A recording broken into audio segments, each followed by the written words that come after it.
السلام علیکم ورحمۃ اللہ وبرکاتہ نحمده ونصلی علی رسوله الکریم رب اشرح لی صدری ویسر لی امری واحلل عقدۃ من لسانی یفقهوا قولی رب زدنی علما اللهم انا نسألك علما نافعا ورزقا واسعا وقلبا شاکرا ولسانا ذاکرا وعملا متقبلا آمین یا رب العالمین۔ تفسیر سورۃ الکہف آیت نمبر 83 سے آخر السورہ۔ اعوذ باللہ من الشیطان الرجیم ویسألونک عن ذی القرنین قل سأتلو علیکم منہ ذکرا انا مکننا له فی الارض وآتیناہ من کل شیء سببا فأتبع سببا حتى إذا بلغ مغرب الشمس وجدها تغرب في عين همئة ووجد عندها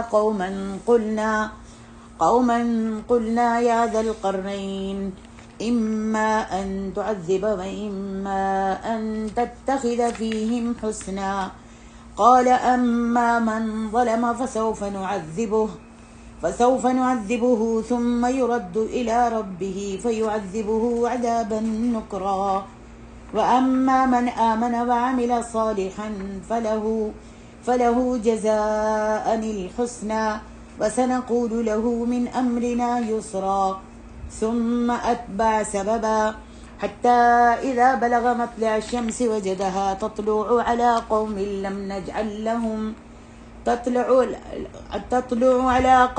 لم نجعل لهم من دونها سترا كذلك وقد أحطنا بما لديه خبرا ثم أتبع سببا حتى إذا بلغ بين السدين وجد من دونهما قوما لا يكادون يفقهون قولا قالوا يا ذا القرنين إن يأجوج وماجوج مفسدون في الأرض فهل نجعل لك خرجا على أن تجعل بيننا وبينهم سدا قال ما مكنني فيه ربي خير فاعينوني بقوة أجعل بينكم وبينهم ردما آتوني زبر الحديد حتى إذا سابا بين الصدفين قال انفخوا حتى إذا جعله نارا قال آتوني أفرغ عليه قطرا فما استطاعوا أن يظهروا وما استطاعوا له نقبا قال هذا رحمة من ربي فإذا جاء وعد ربي جعله دكا وكان وعد ربي حقا وتركنا بعضهم يومئذ يموج في بعض ونفخ في الصور فجمعناهم جمعا وعرضنا جهنم يومئذ للكافرين عرضا الذين كانت أعينهم في غطاء عن ذكري وكانوا لا يستطيعون سمعا أفحسب الذين كفروا أن يتخذوا عبادي من دوني أولياء إنا أعتدنا جهنم للكافرين نزلا قل هل ننبئكم بالأخسرين أعمالا الذين ضل سعيهم في الحياة الدنيا وهم يحسبون أنهم يحسنون صنعا أولئك الذين كفروا بآيات ربهم ولقائه فحبطت أعمالهم فلا نقيم لهم يوم القيامة وزنا ذلك جزاؤهم جهنم بما كفروا واتخذوا آياتي ورسلي هزوا إن الذين آمنوا وعملوا الصالحات كانت لهم جنات الفردوس نزلا خالدين فيها لا يبغون عنها حولا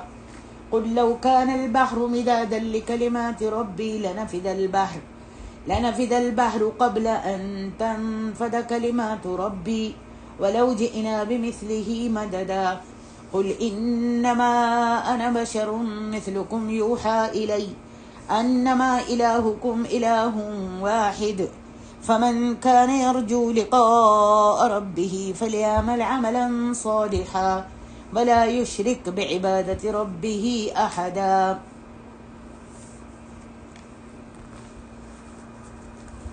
ان آیتوں میں اللہ سبحانہ و تعالیٰ نے اپنے نبی محمد صلی اللہ علیہ وآلہ وسلم سے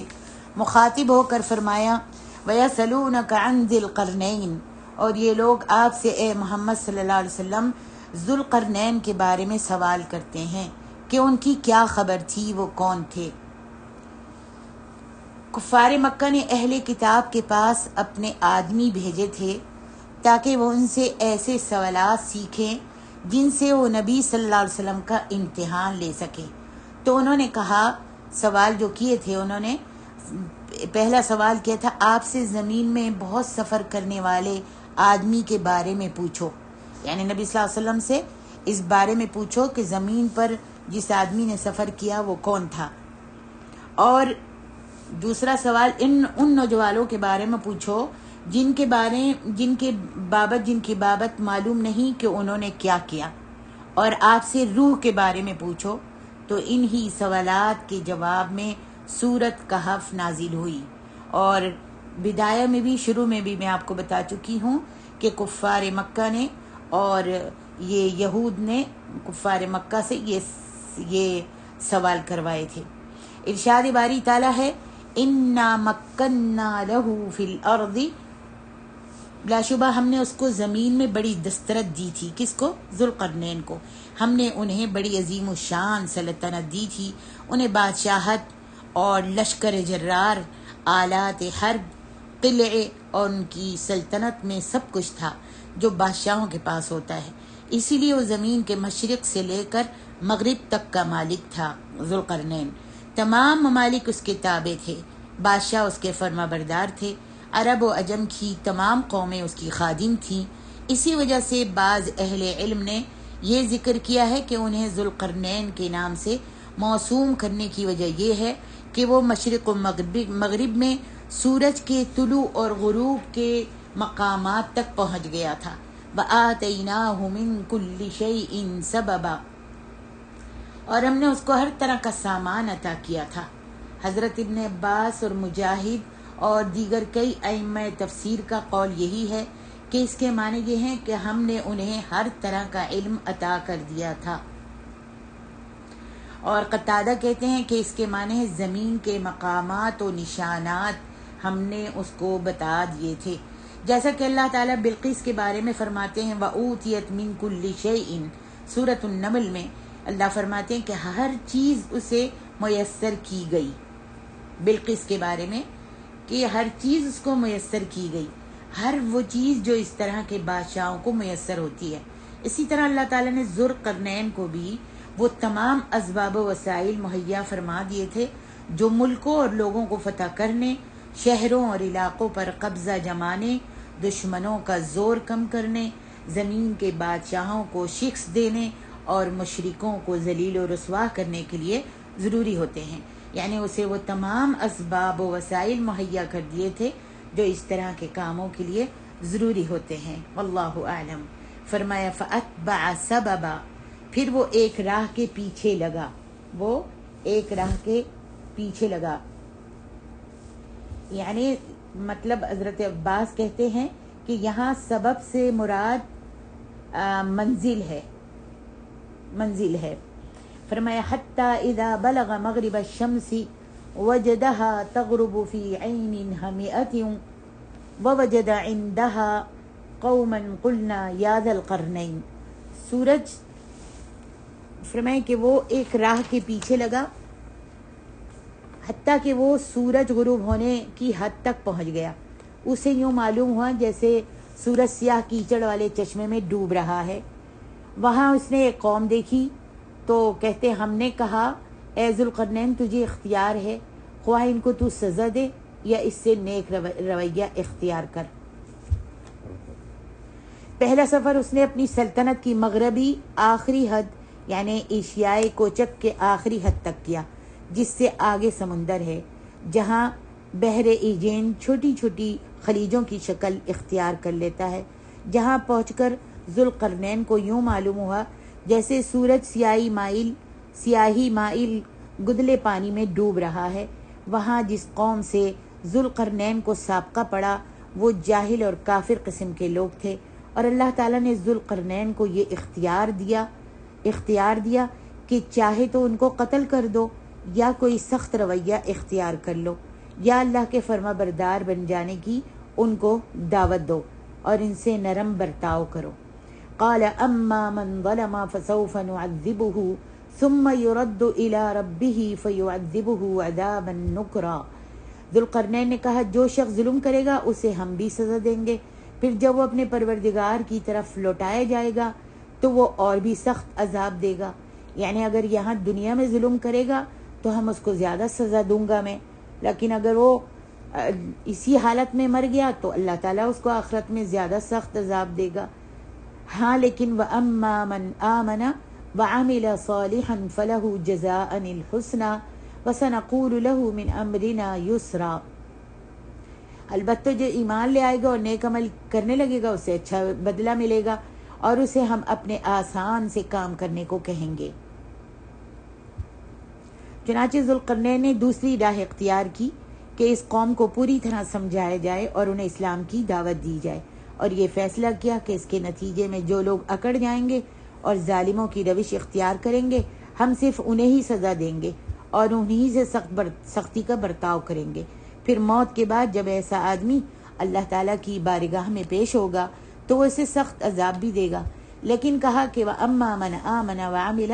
لیکن جو لوگ اس دعوت کو قبول کر لیں گے، جن کو میں توحید کی دعوت دوں گا اور اپنا طرز زندگی بدل کر نیک کام کرنے لگیں گے، ان کو اللہ کے ہاں اچھا اجر ملے گا اور ہم بھی ان سے نرمی کا برتاؤ کریں گے۔ جیسا کہ ہر عادل بادشاہ کی یہ صفت ہوتی ہے کہ وہ غلبہ پانے کے بعد بد کردار لوگوں سے سختی سے پیش آتے ہیں اور بھلے لوگوں سے مہربانی کرتے ہیں اور ان سے مہربانی سے پیش آتے ہیں۔ آگے ارشاد فرمایا ثم اتبع سببا، پھر وہ ایک اور راہ دوسری مہم پر چل پڑا۔ یہ مہم ختم ہوئی، اب دوسری مہم پر چلا۔ حتی اذا بلغ مطلع الشمس وجدها تطلع على قوم لم نجعل لهم من دونها سترا، حتیٰ کہ وہ طلوع آفتاب کی حد تک جا پہنچا، اسے ایسا معلوم ہوا کہ سورج ایسی قوم پر طلوع ہو رہا ہے کہ سورج اور اس قوم کے درمیان ہم نے کوئی آڑ نہیں بنائی۔ دوسرا سفر مشرق کی طرف تھا، وہ علاقے فتح کرتا ہوا بالآخر وہاں تک پہنچ گیا جہاں مہذب دنیا ختم ہو جاتی تھی، اور اسے ایسی جنگلی غیر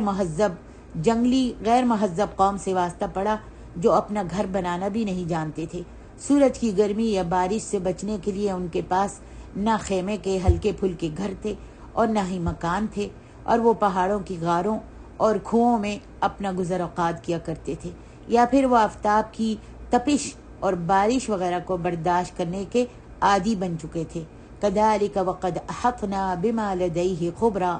تاکہ وہ دو بلند گاٹیوں کے درمیان پہنچا، وہاں ان کے پاس اس نے ایسی قوم دیکھی جو بات بھی نہیں سمجھ سکتی تھی۔ وہ کہنے لگے اے ذوالقرنین، حتی اذا بلغ کذالک وقد احطنا بما لدیہ خبرا ثم اتبع سببا، پھر وہ ایک اور مہم پر چلا۔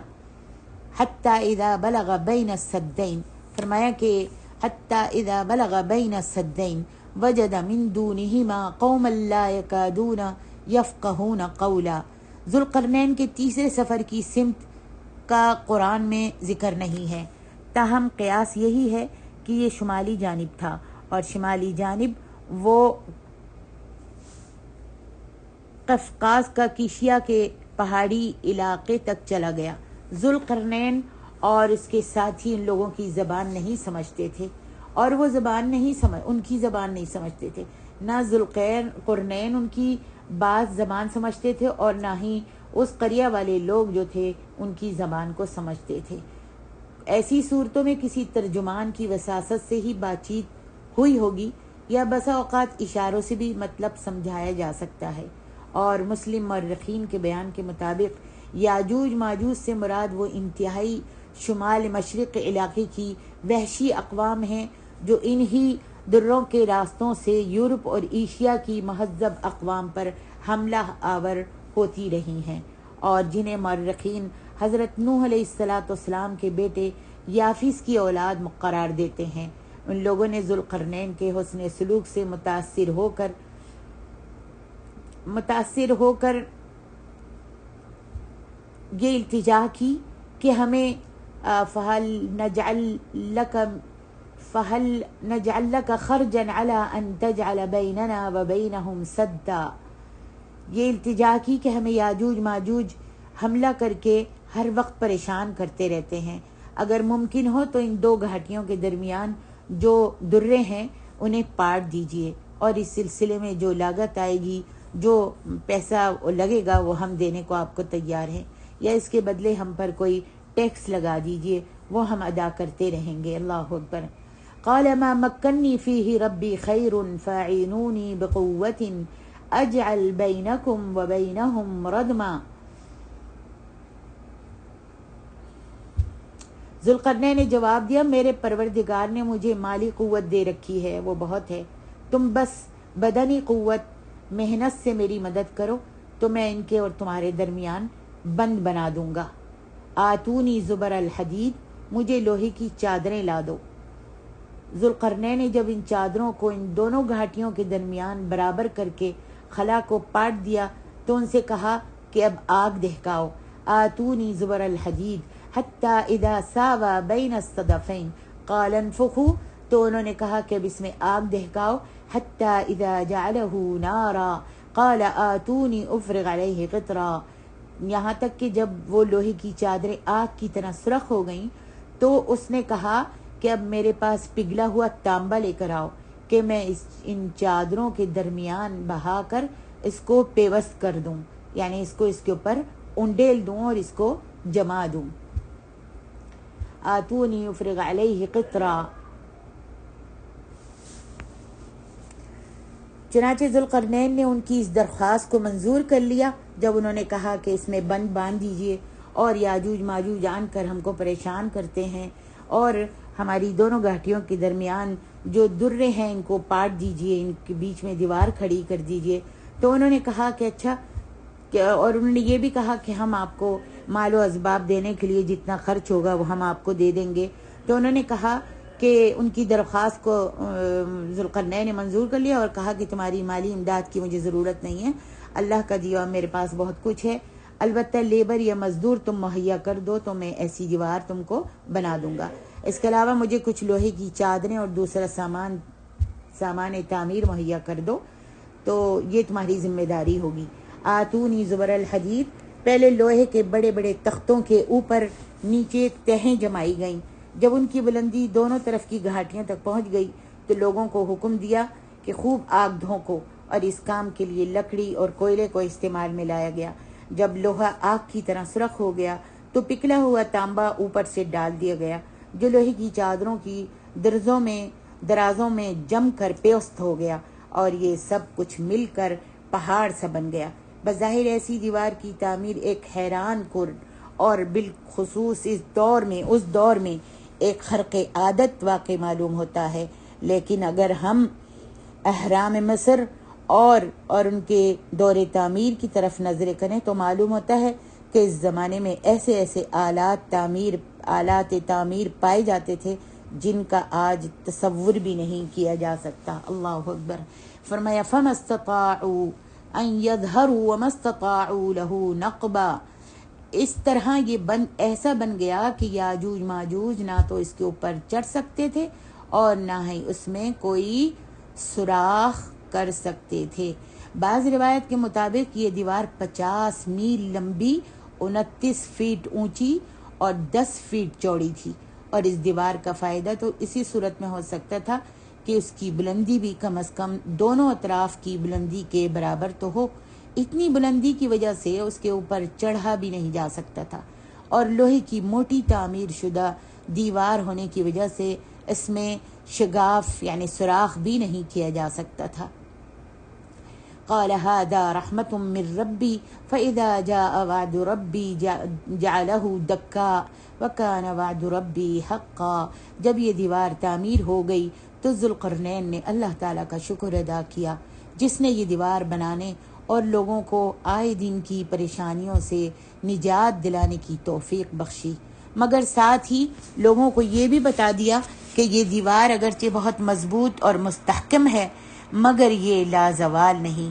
جو چیز بھی بنی ہے بالآخر فنا ہونے والی ہے، جب تک اللہ کو منظور ہے یہ قائم رہے گی دیوار۔ اور وعدے کے وقت سے مراد یہ یا تو اس دیوار کی تباہی کا وقت ہے، وَكَانَ وَعْدُ رَبِّ حَقًّا، وعدے کے وقت سے مراد یا تو اس دیوار کی تباہی کا وقت ہے یا اس سے مراد قیامت ہے،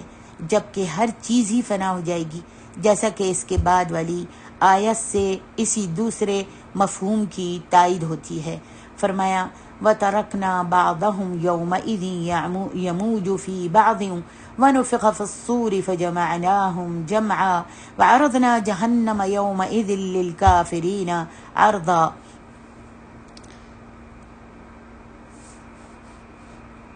اس آیت پر ذوالقرنین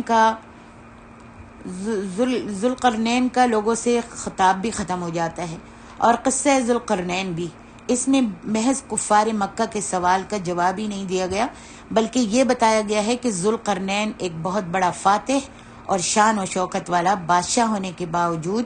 توحید اور آخرت کا قائل تھا، عدل و انصاف کے علاوہ فیاضی سے کام لیتا تھا، نرمی کا برتاؤ کرتا تھا، تمہاری طرح کمظرف نہیں تھا کہ معمولی قسم کی سرداریاں پا کر اکڑے بیٹھے ہوئے ہو اور دوسروں کو حقیر سمجھتے ہو۔ وَتَرَكْنَا بَعْضَهُمْ يَوْمَئِذٍ يَمُوجُ فِي بَعْضٍ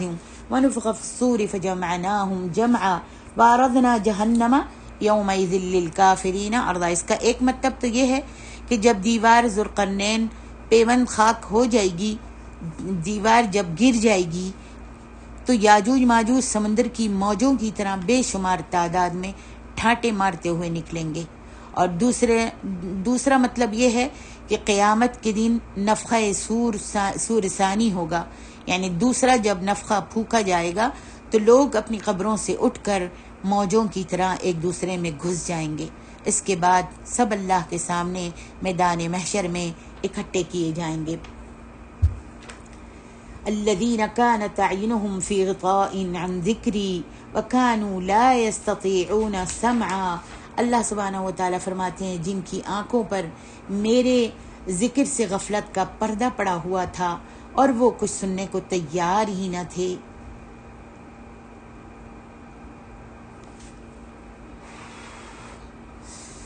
یعنی جس مقصد حقیقی کے لیے اللہ تعالیٰ نے انہیں آنکھیں اور کان عطا کیے تھے، اس کے لیے ان لوگوں نے ان اعضاء سے کوئی کام ہی نہیں لیا، اور وہ مقصد یہ تھا کہ آنکھوں سے اللہ تعالیٰ کی قدرتوں کا مشاہدہ کریں اور حق بات سننے کے لیے ان کے کان ہر وقت آمادہ رہیں۔ فرمایا فحسب الذین کفروا ان یتخذوا عبادی من دونی اولیاء انا اعتدنا جہنم للکافرین نزلا۔ کیا کافروں نے یہ سمجھ رکھا ہے کہ وہ مجھے چھوڑ کر میرے بندوں کو ہی کارساز بنا لیں؟ ہم نے ایسے کافروں کی مہمانی کے لیے جہنم تیار کر کے رکھی ہے۔ یہاں کچھ فرمایا کافروں نے یہ سمجھ رکھا ہے، کیا یہ کافروں نے سمجھ رکھا ہے کہ وہ مجھے چھوڑ کر میرے بندوں کو کارساز بنا لیں تو وہ انہیں اللہ کی گرفت سے بچا لیں گے؟ بات یوں نہیں ہے، بلکہ ہم ایسے کافروں کی جہنم کی آگ سے مہمانی کریں گے جو ان کے وہاں پہنچتے ہی انہیں مل جائے گی۔ دوسری قابل غور بات یہ ہے، اس آیت میں عبادی کے لفظ سے صاف معلوم ہوتا ہے کہ اس سے ایسے کارساز مراد ہیں جو ذوی العقول ہوں، جیسے فرشتے، جن نیک یا بد ارواح، فوت شدہ انسان، پیغمبر یا پیران طریقت اور اصطلاحی اولیاء اللہ وغیرہ وغیرہ ہوں،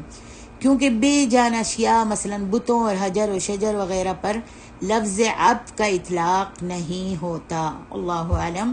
آگے ارشاد ربانی قل هل ننبئکم بالاخسرین اعمالا، آپ ان سے کہہ دیجئے کیا ہم تمہیں بتائیں کہ لوگوں میں اعمال کے لحاظ سے سب سے زیادہ نقصان اٹھانے والے کون ہیں؟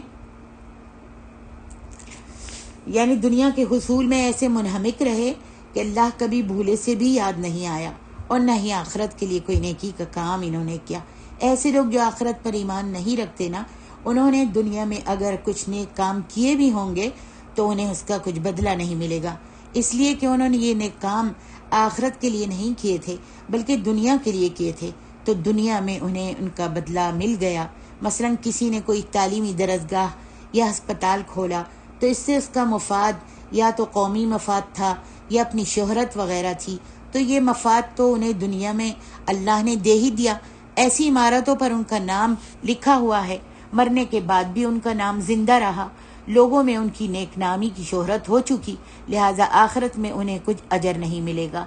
رہ گیا ان کا کفر اور ان کے برے اعمال، تو صرف ان کے تولنے کا کچھ فائدہ ہی نہیں ہوگا۔ فائدہ تو جب ہوگا، فرمایا فَلَا نُقِيمُ لَهُمْ يَوْمَ الْقِيَامَةِ وَزْنًا، ان کے تولنے کا کوئی فائدہ نہیں ہوگا۔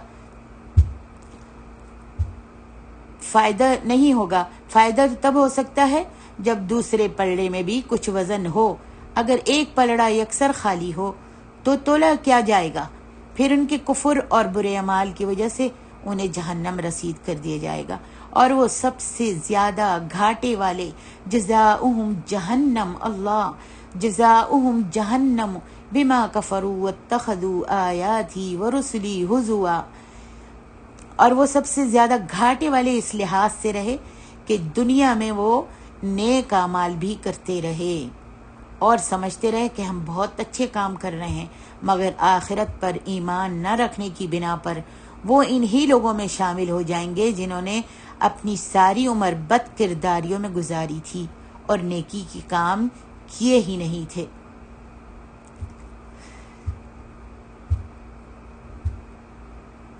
فرمایا اس آیت سے معلوم ہوتا ہے، آگے جو آیت آ رہی ہے اس سے معلوم ہوتا ہے کہ اگر کوئی شخص اللہ کی ہستی کا قائل بھی ہو مگر آخرت کا قائل نہ ہو تو اس کے مکمل کافر ہونے میں کوئی بھی شک و شبہ نہیں ہے، کیونکہ اگر اللہ کے حضور جواب دینے کا تصور ہی نہ ہو تو انسان کبھی راہ راست پر نہیں آ سکتا اور نہ ہی آنے کی کوشش کر سکتا ہے، اور یہی چیز اس کا اللہ کی آیات اور اس کے رسولوں سے مذاق کا مصداق بن جاتا ہے۔ وَاتَّخَذُوا آیَاتِي وَرُسُلِي هُزُوًا، کیونکہ اگر اللہ کے حضور جواب دینے کا تصور ہی انسان نہ کرے تو انسان کبھی راہ راست پر نہیں آ سکتا اور نہیں آنے کی کوشش کرتا ہے، اور یہی چیز اس کا اللہ کی آیات اور اس کے رسولوں سے مذاق کا نشانہ بن جاتا ہے، مذاق کا مصداق بن جاتا ہے، اور نہ ہی وہ اللہ کے ان احکام کی کوئی پرواہ کرتا ہے جو انسان کو راہ مستقیم پر رکھنے والے ہیں۔ فرمایا ان الذین آمنوا وعملوا الصالحات کانت لہم جنات الفردوس نزلا۔ اللہ تبارک و تعالیٰ فرماتے ہیں جو لوگ ایمان لائے اور نیک عمل کرتے رہے ان کی مہمانی فردوس کے باغات سے ہوگی جن میں وہ ہمیشہ ہمیشہ رہیں گے، اور خالدین فیہا لا یبغون عنہا حولا، اور کسی اور جگہ منتقل ہونا پسند ہی نہیں کریں گے۔ سبحان اللہ، اللہم اجعلنا منہم۔ جنت کے سب سے اعلیٰ اور بلند درجے کا نام جنت الفردوس ہے، جس کے باغات کے درخت گھنے پربہار اور خوش منظر ہیں۔ آپ صلی اللہ علیہ وسلم نے مسلمانوں سے فرمایا کہ جب کبھی اللہ سے تم سوال کرو تو جنت الفردوس کا سوال کیا کرو۔ بخاری شریف میں موجود ہے، جنت کا سوال کیا کرو، اللہم انی اسألک الجنت الفردوس۔ فرمایا کہ لا یبغون عنہا حولا، رہائش کے لحاظ سے جنت الفردوس اتنی پسند آئے گی کہ وہ اس کے علاوہ کسی اور جگہ منتقل ہونا جانا قطعاً گوارا نہیں کریں گے۔ اللہم اجعلنا منہم یا رب۔ قل لو كان البحر مدادا لكلمات ربي لنفد البحر قبل ان تنفد كلمات ربي ولو جئنا بمثله مددا۔ آپ ان سے کہہ دیجئے کہ اگر میرے پروردگار کی باتیں لکھنے کے لیے سمندر سیاہی بن جائیں تو سمندر ختم ہو جائے گا، مگر میرے پروردگار کی باتیں ختم نہیں ہوں گی، خواہ اتنی ہی اور بھی سیاہی یعنی اور بھی سمندر لے کر آ جاؤ۔ کلمات سے مراد اللہ تعالیٰ کے کارنامے، کمالات اور عجائبات قدرت ہیں، اور یہ لامتناہی اور بے حد و حساب ہیں جن میں ہر آن مزید وسعت بھی ہوتی رہتی ہے، اور سمندر یا سمندروں کا پانی خواہ کتنا ہی کثیر مقدار میں ہو، بہرحال اس کی ایک حد ہے اور ایک محدود چیز کا لامحدود چیز سے کیا مقابلہ ہو سکتا ہے؟ سبحان اللہ۔ لہذا سمندروں کی سیاہی تو ختم ہو سکتی ہے، لیکن اللہ سبحانہ و تعالیٰ کے کلمات جو ہیں ختم نہیں ہو سکتے۔ فرمایا قل انما انا بشر مثلکم یوحا الی انما الہکم الہ واحد۔ آپ ان سے کہہ دیجئے کہ میں تو تمہارے ہی جیسا ایک انسان ہوں، ہاں یہ فرق ضرور ہے کہ میری طرف وحی کی جاتی ہے کہ تمہارا الہ صرف ایک ہی الہ ہے۔ کفار کا یہ اعتراض اور اس کا جواب متعدد بات کئی بار پہلے بھی میں بیان کر چکی ہوں، گزر چکا ہے۔ میں بھی تمہاری ہی طرح ایک انسان ہوں، کھانا کھاتا ہوں، پانی پیتا ہوں، چلتا ہوں، نکاح اور شادیاں بھی کرتا ہوں، البتہ یہ فرق ضرور ہے کہ میں اللہ کا رسول بھی ہوں۔ یہ جواب تو ان لوگوں کو تھا جو آپ کو رسول نہیں مانتے تھے، اور جو مانتے تھے یعنی صحابہ کرام، ان کے سامنے بھی آپ نے کئی بار انسان ہونے کے ناطے سے بشری کمزوریوں کا اعتراف فرمایا تھا، جیسا کہ اس حدیث سے واضح ہے۔ عبداللہ بن مسعود رضی اللہ عنہ فرماتے ہیں، یہ حدیث بخاری کی ہے، کہ ایک دفعہ آپ صلی اللہ علیہ وسلم نے نماز پڑھائی تو اس میں کچھ کمی اور پیشی کر دی۔ جب سلام پھیرا تو وہ لوگوں نے عرض کیا، یا رسول اللہ صلی اللہ علیہ وسلم، نماز کے متعلق کوئی نیا حکم آ گیا ہے؟ آپ صلی اللہ علیہ وسلم نے فرمایا، کیوں، کیا بات ہے؟ لوگوں نے کہا، آپ نے اتنی رکعتیں آج پڑھی ہیں۔ یہ سن کر آپ الٹے پاؤں پھرے، قبلے کی طرف منہ کیا، سہو کے 2 سجدے کیے، پھر سلام پھیرا، پھر ہماری طرف منہ کر کے فرمایا، اگر نماز کے بارے میں کوئی نیا حکم آتا تو میں تم کو ضرور بتا دیتا، لیکن بات یہ ہے کہ میں بھی تمہاری طرح آدمی ہوں، جیسے تم بھول جاتے ہو میں بھی بھول جاتا ہوں، تو جب میں بھولوں مجھے یاد دلا دیا کرو، اور جب تم میں سے کسی کو اپنی نماز میں شک پڑ جائے تو اپنے زن غالب کے مطابق اپنی نماز پوری کر لے، پھر سلام پھیرے اور سہو کے 2 سجدے کر لے۔ اسی طریقے سے ایک اور حدیث ہے بخاری کی، ام المومنین حضرت ام سلمہ رضی اللہ عنہ فرماتی ہیں کہ نبی صلی اللہ علیہ وسلم نے فرمایا، میں بھی ایک بشری ہوں اور تم آپس میں جھگڑتے ہوئے میرے پاس آتے ہو، اور کبھی ایسے ہوتا ہے کہ تم میں سے ایک فریق دلائل دینے میں دوسرے سے زیادہ چرب زبانی سے کلام کرتا ہے، اور میں اس کے دلائل سن کر اسی کے حق میں فیصلہ دے دیتا ہوں۔ اب اگر میں کسی فریق کو اس کے بھائی کا کچھ حق دلا دوں تو یاد رکھو میں اسے آگ کا ایک ٹکڑا دلا رہا ہوں۔ سبحان اللہ۔ اس حدیث سے یہ بھی معلوم ہو جاتا ہے کہ آپ کو علم غیب نہیں تھا، جیسا کہ بعض لوگوں کا خیال ہے۔ اسی طرح ایک اور حدیث ہے مسلم کی کہ سید رافع بن خدیج فرماتے ہیں کہ نبی صلی اللہ علیہ وسلم مدینہ تشریف لائے تو اس وقت لوگ کھجوروں میں پیوند لگاتے تھے۔ آپ نے پوچھا، یہ کیا کرتے ہو؟ صحابہ نے جواب دیا، ہم تو ایسا ہی کرتے ہیں۔ آپ نے فرمایا، اگر تم یہ کام نہ کرو تو شاید بہتر ہوگا۔ لوگوں نے پیوند لگانا چھوڑ دیا تو کھجور پھل کم لائی۔ صحابہ نے یہ بات نبی صلی اللہ علیہ وسلم سے بیان کی تو آپ نے فرمایا، میں بھی ایک بشری ہوں، جب میں تمہیں تمہارے دین کی کسی بات کا حکم دوں تو اس پر تم عمل کرو، اور جب میں کوئی بات اپنی رائے سے کہوں تو میں بھی آخر آدمی ہی ہوں، مجھ سے بھی غلطی ہو سکتی ہے، تو اس پر تم چاہو تو عمل کر لو، چاہو تو نہ عمل کرو۔ آگے ارشاد ربانی۔ اب یہ احادیث میں نے کس لیے بیان کی ہے اور ان احادیث بیان کرنے کی کیوں ضرورت محسوس ہوئی کہ نبی صلی اللہ علیہ وسلم کے بارے میں آپ صلی اللہ علیہ وسلم کی امت افراط و تفرید کا شکار ہو گئی۔ کچھ لوگ تو اس بات پر مصر ہیں کہ آپ بشر تھے ہی نہیں بلکہ نور تھے۔ یہ احادیث انہی کو سمجھانے اور ان پر حجت کے طور پر بیان کی گئی ہیں۔ دوسرا فریق جو ہے وہ تفرید کا شکار ہوا تو وہ آپ کو ایک عام انسان کی سطح پر لے آیا اور دلیل یہ دی کہ انما کلمہ حصر ہے، حالانکہ انما محض الوہیت اور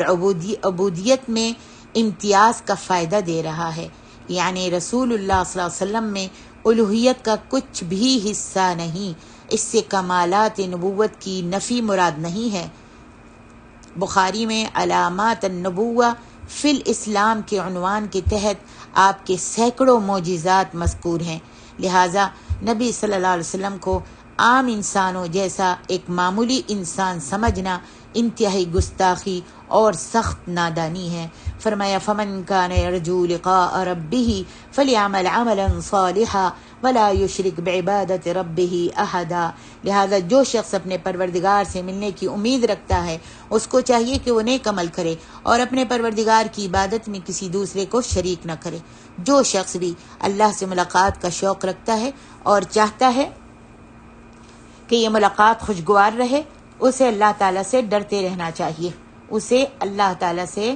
ڈرتے رہنا چاہیے، نیک اعمال کرتے رہنا چاہیے، اور مگر اس شرط کے ساتھ